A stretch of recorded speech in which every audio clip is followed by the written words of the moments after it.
ভেতরে আসো, সামনে দাঁড়ায় থেকে ওটা হয় ভিতরে নয় আউলে।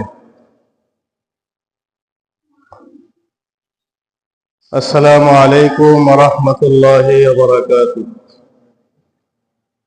নাহমাদুহু ওয়া নাস্তাঈনুহু ওয়া নাস্তাগফিরুহু ওয়া নু'মিনু বিহি ওয়া নাতাওয়াক্কালু আলাইহি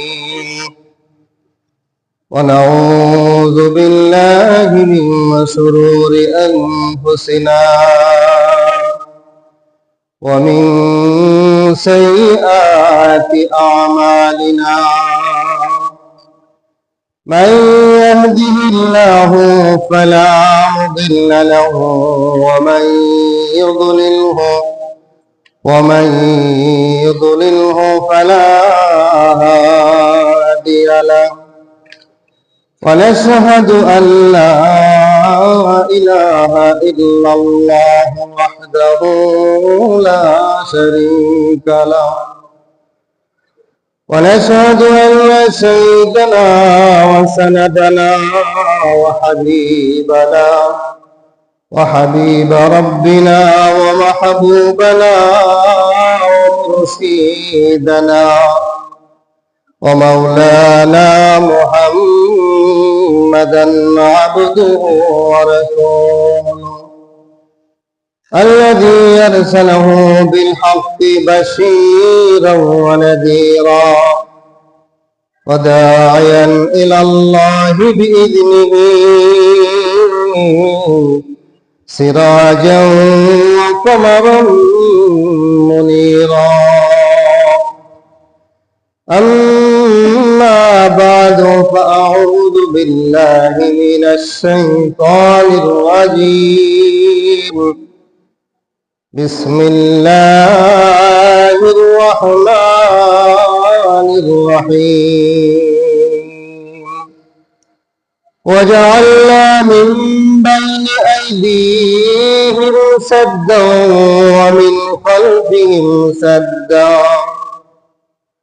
ومن خلفهم سدا فأغشيناهم فهم لا يبصرون. وقال تعالى والنجم إذا هوى ما ضل صاحبكم وما غوى وما ينطق عن الهوى إن هو إلا وحي يوحى علمه شديد القوى ذو مرة فاستوى وهو بالأفق الأعلى ثم دنا فتدلى فكان قاب قوسين أو أدنى فأوحى إلى عبده ما أوحى ما كذب الفؤاد ما رأى أفتمارونه على ما يرى ولو قد رآه نزلة أخرى عند سدرة المنتهى.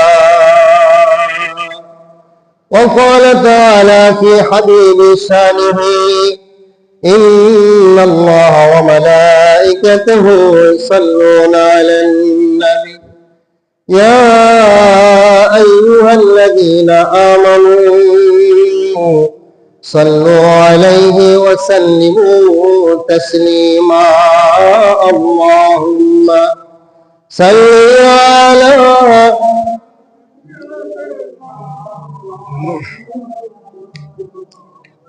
وعلى آل سيدنا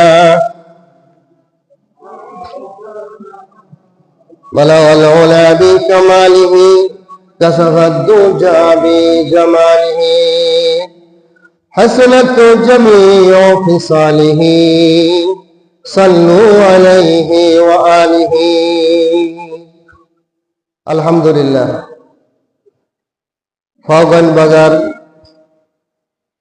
ফাওগান বাজার কেন্দ্রীয় জামে মসজিদ ফাওয়াদ বাজার দক্ষিণ পাড়া বাইতুল নূর কেন্দ্রীয় জামে মসজিদের সম্মানিত মুসল্লিয়ানি কেরাম, মুরব্বিয়ানি আযম, সমবয়সী যুবক ভাইরা বসেন।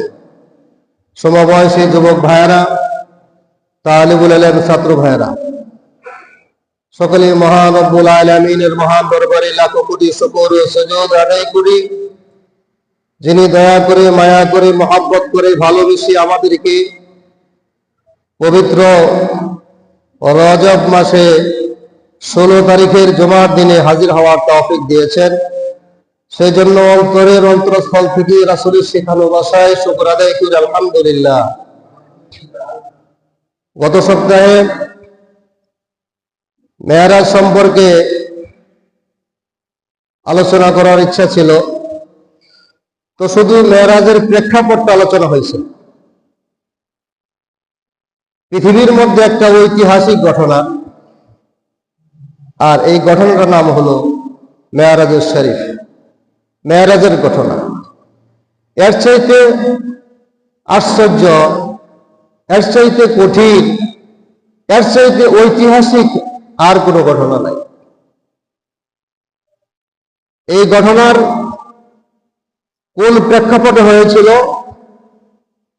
আর এই মেরাজের ঘটনা কিভাবে হয়েছিল, এবং এই মেরাজের ঘটনা থেকে আমরা কি শিক্ষা পাই, মোট বিষয় হলো এই তিনটা। তার প্রথম নাম্বারটা গত সপ্তাহে আলোচনা হয়েছে যে আল্লাহ রাসূল সাল্লাল্লাহু আলাইহি ওয়াসাল্লামের বয়স যখন 50 পার হয়, ওই সময়ে রাসূল পাক সাল্লাল্লাহু আলাইহি ওয়াসাল্লামের গার্জিয়ান, তার চাচা ইন্তেকাল করেন। তার কয়েকদিন পরে তার বিবি ইন্তেকাল করেন। তার কয়েকদিন পরে তায়েফের ময়দান থেকে আঘাতপ্রাপ্ত হয়ে রক্ত ঝরায়া রাসূল পাক সাল্লাল্লাহু আলাইহি ওয়াসাল্লাম মক্কার জমিনে ফিরে আসেন মন ভরা ব্যথা নিয়ে। এরপরেও মক্কাবাসীরা আরো তিরস্কার করতে আরম্ভ করলেন। রাসূলের চোখে পানি, অন্তরে ব্যথা নিয়ে আল্লাহ রাসূল সাল্লাল্লাহু আলাইহি ওয়াসাল্লাম ভাঙ্গা মন নিয়ে, ভাঙ্গা হৃদয় নিয়ে চলাফেরা করতেছেন। ঠিক এমন সময় আল্লাহ রাসূলের কাছে জিবরাইল আমিন এসে হাজির হলেন এবং বললেন, হ্যাঁ নবী পাক সাল্লাল্লাহু আলাইহি ওয়াসাল্লাম, আপনি আজকে রাত্রে আপনার থাকার যে জায়গা, যেখানে ঘুমান, এইখানে না ঘুমাইয়া অন্য একটা জায়গার মধ্যে ঘুমাইলেন। সুবহানাল্লাহ। আল্লাহ রাসূল জিজ্ঞাসা, অন্য ঘরে কেন ঘুমাবো? আল্লাহ রাসূল জানেন জিবরাইল আমিন কখনো কোনো কিছু বলেন না যতক্ষণ পর্যন্ত আল্লাহর পক্ষ থেকে অনুমতি না হয়। জিবরাইল আমিন বললেন, আল্লাহ রাসূল, আজকে মক্কার কাফেররা, মক্কার সর্দাররা গোপন বৈঠক করেছে, তারা আজকে রাত্রে আপনাকে হত্যা করবে। তো আপনি স্থান পরিবর্তন করে ঘুমান। আল্লাহ রাসূল সাল্লাল্লাহু আলাইহি ওয়াসাল্লাম স্থান পরিবর্তন করে চাচাতো বোন হযরত উম্মে হানির ঘরে যায় ঘুমায় গেলেন। ওনার এক পাশে এক চাচাতো ভাই, আরেক পাশে আরেক চাচাতো ভাই মুত্তালিবের ছেলে হযরত জাফর এক পাশে, আরেক পাশে আরেকজন তার চাচাতো ভাই, মাঝখানে নবী পাক ঘুমায় গেছে। রাতের বেলা হঠাৎ করে আল্লাহ রাসূল চোখ মেলে উপরের দিকে যখন তাকাইলেন, তাকায় দেখেন বাসার ছাদটা ফাঁক হয়ে গেছে, মাঝখান দিয়ে আসমান দেখা যায়। রাসূল পাক সাল্লাল্লাহু আলাইহি ওয়াসাল্লাম আরো দেখলেন জিবরাইল আমিন তার দুইজন সাথী নিয়ে রাসূলের কাছে আয়েশা হাজির। আস্তে করে রাসূলকে জাগাইলেন। রাসূলকে জাগাইয়া ঘর থেকে বাহিরে নিয়ে গেলেন। আর আল্লাহ রাসূল দেখতে পাইলেন বাহিরে একটা জানোয়ার দাঁড়ানো। জানোয়ারটার নাম হলো বুরাক। বারকুন শব্দ থেকে বুরাক, বারকুন শব্দ থেকে বুরাক। বারকুন শব্দের অর্থ হলো বিদ্যুৎ। বিদ্যুতের গতি যত বেশি, বিদ্যুতের চেয়েও আরো অনেক গুণে বেশি গতি হলো ওই বুরাকে। বুরাক দাঁড়ানো। জিবরাইল আমিন বললেন, আল্লাহ রাসূল এই বুরাকের মধ্যে আপনি উঠে বসেন। আল্লাহ রাসূল বুরাকের মধ্যে উঠে বসলেন। এইখানে আরো বেশ কিছু ঘটনা আছে, এইদিকে আমি আজকে যাচ্ছি না। আমার টার্গেট হলো আজকে সিদরাতুল মুনতাহা পর্যন্ত যাওয়া। রাসূল পাক সাল্লাল্লাহু আলাইহি ওয়াসাল্লাম বুরাকের মধ্যে উঠা বসলেন। বুরাকের গতি এমন যে বিদ্যুতের চেয়েও তার গতি অনেক বেশি। তার একটা কদম এত দূরে পড়ে যে দুই চোখ দিয়া যত দূর পর্যন্ত দেখা যায় তার প্রতিটা কদম অতটুকু দূরে গিয়া পড়ে। বুরাকটাকে নিয়ে গেলেন মসজিদ আকসা পর্যন্ত। যে আকসা সম্পর্কে কোরআনে কারীমের মধ্যে আল্লাহ তাআলা স্বয়ং বলেন, সুবহানাল্লাযী আসরা বিআবদিহি লাইলান মিনাল মাসজিদিল হারাম ইলাল মাসজিদিল আকসা আল্লাযী বারাকনা হাওলাহু লিনুরিয়াহু মিন আয়াতিনা ইন্নাহু হুয়াস সামিউল বাসীর। সুবহানাল্লাহ। আল্লাহ তাআলা বলতেছেন তিনি তার এক মহব্বতের বান্দাকে মসজিদ হারাম থেকে মসজিদ আকসা পর্যন্ত সফর করাইছেন। সুবহানাল্লাহ। মেরাজ শব্দের অর্থ হলো ঊর্ধ্বগমন। মেরাজ শব্দটার অর্থ হলো ঊর্ধ্বগমন। এই মেরাজের আরেকটা নাম হলো ইসরা। ইসরা শব্দের অর্থ হলো রাত্রিকালীন ভ্রমণ। আল্লাহ রাসূলকে বুরাকের মাধ্যমে আল্লাহ তাআলা মসজিদ আকসায় নিয়ে হাজির করলেন। আল্লাহ রাসূল এখানে গিয়ে দেখেন মসজিদ ভর্তি মুসল্লি, কিন্তু ওই মুসল্লি আপনার আমার মতো সাধারণ মুসল্লি না।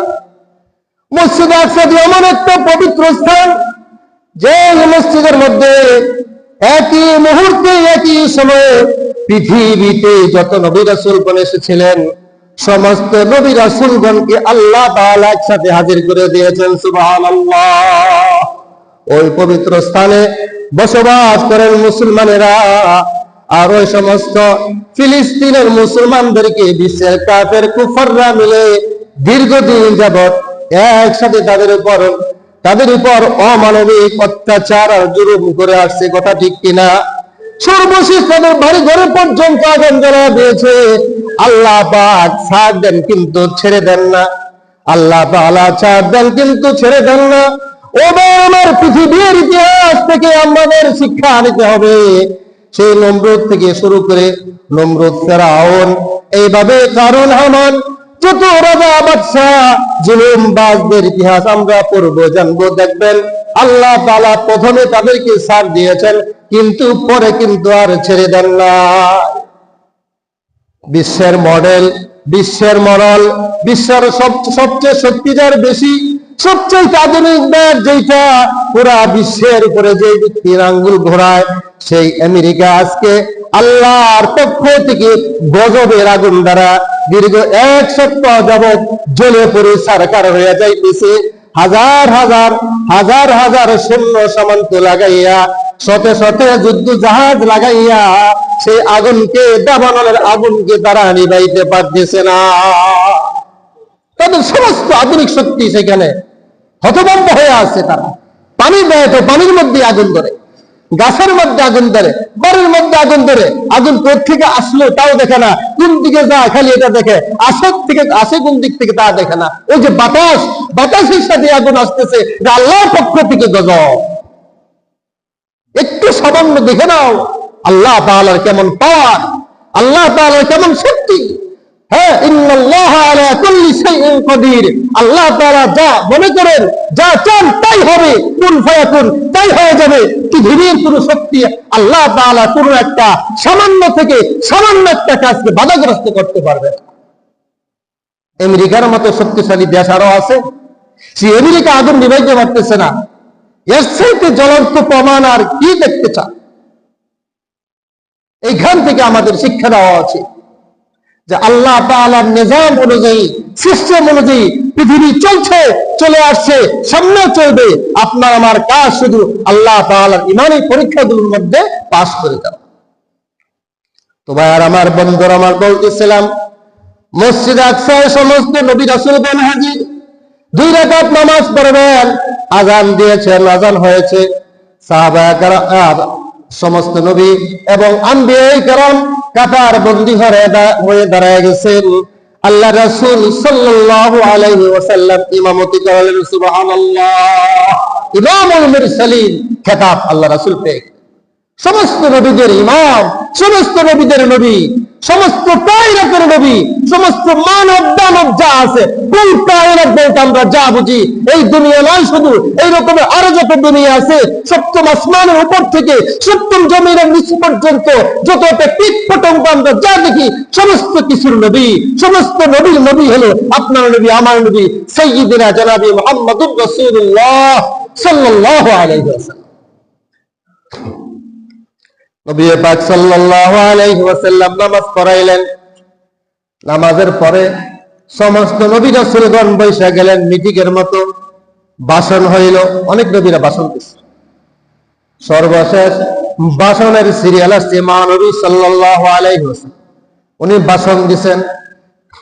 ভাষণ দেওয়ার পরে মাহফিলের মধ্যে আমরা যখন যাই, মাহফিলে বয়ানের পরে কিন্তু কিছু খাবার দেয়, কথা ঠিক কিনা? ওইখানেও ভাষণের পরে আল্লাহ রাসূল সাল্লাল্লাহু আলাইহি ওয়াসাল্লামের সামনে 3টা খাবার নিয়ে হাজির। 1 নাম্বার রাসূলের সামনে নিয়ে আসছেন দুধ, রাসূলের সামনে নিয়ে আসছেন মধু, আর রাসূলের সামনে শরাবের পেয়ালাও হাজির করেছেন, মদের পেয়ালা। 3টা পেয়ালা রাসূলের সামনে হাজির করেছেন। জিবরাইল আমিন তাকিয়ে আছেন, অন্যান্য মেহমানগণ তাকিয়ে আছেন। আল্লাহ রাসূল কোন জিনিসের মধ্যে আগে হাত দেন? আল্লাহ রাসূল সাল্লাল্লাহু আলাইহি ওয়াসাল্লাম ওই যে হাতের কাছে ছিল দুধ, দুধের পেয়ালাটা আল্লাহ রাসূল হাতে নিয়ে তিনি পান করলেন। সুবহানাল্লাহ। জিবরাইল আমিন হেসে দিয়ে বললেন, আল্লাহ রাসূল আপনি এমন এক জিনিস গ্রহণ করেছেন, এই জিনিস আপনার উম্মতরা গ্রহণ করবে, আপনার উম্মতরা কোনোদিন পথভ্রষ্ট হবে না। রাসূল পাক সাল্লাল্লাহু আলাইহি ওয়াসাল্লামের আপ্যায়নের পর আসল মেরাজ শুরু। আমার সময় এই দিক দিয়ে শেষ, মেরাজ কিন্তু এখনো শুরু হয়েছিল না, কেবল শুরু হইতেছে। রাসূলের দুধ পান করার পরে আল্লাহ রাসূল সাল্লাল্লাহু আলাইহি ওয়াসাল্লাম দেখলেন আসমান থেকে জমিন পর্যন্ত দেখা যায় একটা সিঁড়ি। সুবহানাল্লাহ। চলন্ত সিঁড়ি, সিঁড়ি চলতেছে। আমরা যখন ছোট ছিলাম চলন্ত সিঁড়ি কেউ বইলা আমাদেরকে বিশ্বাস করাইতে পারে নাই। এখন আমাদের বাচ্চাদেরকেও বিশ্বাস করানোর জন্য ওয়াজ বয়ানের দরকার নাই, না আছে? অনেক মার্কেটের মধ্যে চলন্ত সিঁড়ি, অনেক কমপ্লেক্সের মধ্যে চলন্ত সিঁড়ি, অনেক বড় বড় বিল্ডিং এর মধ্যে চলন্ত সিঁড়ি। চলন্ত সিঁড়ি কেমন, চলন্ত সিঁড়ির কাজ কি বোঝানোর জন্য কোনো ব্যাখ্যা বিশ্লেষণ দরকার আছে? নাই। চলন্ত সিঁড়ি আল্লাহ রাসূল দেখলেন, জিবরাইল আমিন রাসূল পাককে সাথে নিয়ে চলন্ত সিঁড়ির মধ্যে দাঁড়ায় গেলেন। সুবহানাল্লাহ। 500 বছর মুহূর্তের মধ্যে পাড়ি দিয়া প্রথম আসমানের কাছে রাসূল গিয়ে হাজির। যাওয়ার সময় আল্লাহ রাসূল কত কিছু যে দেখেন। ইন্না যায়্যানাস সামাআ আদ-দুনিয়া বিজিনাতিল কাওয়াকিব। আল্লাহ তাআলা দোস্তকে ডাক দিয়ে ঘোষণা শোনান, ওগো পয়গম্বর, ওগো দোস্ত আমার, প্রথম আসমানের নিচে দেখেন কত রঙের ঢঙ্গের অলঙ্কার আদি দিয়ে আমি সাজায় রাখছি। আপনি দুষ্ট আসবেন, আপনার আগমন উপলক্ষে আমি এইগুলো দিয়ে সাজাইছি। সুবহানাল্লাহ। আল্লাহ রাসূল চলে গেলেন প্রথম আসমানে। গেটের মধ্যে ওই প্রথম আসমানের দারোয়ানদের সাথে অনেক কথাবার্তা হয়েছে, এই দিকে যাচ্ছি না। উনি চলে গেলেন প্রথম আসমানে। দেখা হয়ে গেল আদি পিতা বাবা আদম আলাইহিস সালামের সাথে সালাম হইল, কথার বিনিময় হইল। আর ওই সময় বাবা আদম আলাইহিস সালামের ডান পাশে এবং বাম পাশে পিপিলিকার মতো বেশ কিছু রূহ সমূহ দেখতে পেলেন রাসূল সাল্লাল্লাহু আলাইহি ওয়াসাল্লাম। জিবরাইল আমিনকে জিগাইলেন, হে জিবরাইল, বাবাজির পাশে দিয়া ছোট ছোট ক্ষুদ্র ক্ষুদ্র রূহগুলি দেখতে পাইলাম, অসংখ্য রূহ। এই সমস্ত রূহগুলি কার? এবং বাবা আদম দেখা যায় ডান দিকে তাকাইলে হাইসা দেন, বাম দিকে তাকাইলে কায়দা দেন, তার কারণ কি? জিজ্ঞাসা করলেন, বাবার দুই পাশে তো রূহ কেন? এগুলো কি, কিসের রূহ? এবং ডান দিকে তাকাইলে হাসেন, বাম দিকে তাকাইলে কাঁদেন, এর কারণ? জিবরাইল আমিন আল্লাহ রাসূল সাল্লাল্লাহু আলাইহি ওয়াসাল্লামকে কারণগুলি তখন বুঝাইয়া বলতেছেন, সুবহানাল্লাহ। আল্লাহ পাক তৌফিক দান